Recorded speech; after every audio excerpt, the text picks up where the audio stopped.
এটা হচ্ছে আমাদের সেই সাদের পক্ষ থেকে প্রতি শুক্রবার আমাদের অসহায় দরিদ্র মানুষের মাঝে আমরা খাবার বিতরণ করি।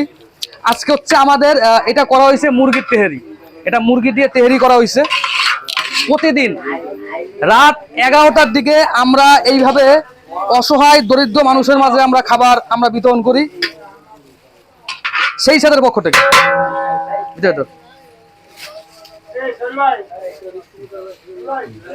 সবাই এক সিরিয়াল দিয়ে নেবেন, সবাই এক সিরিয়াল দিয়ে নেবেন।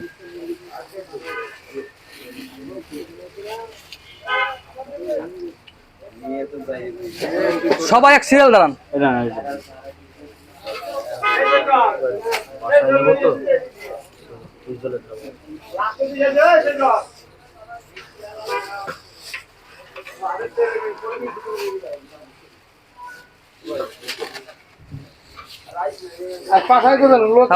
এক মিনিট করে, 1 মিনিট।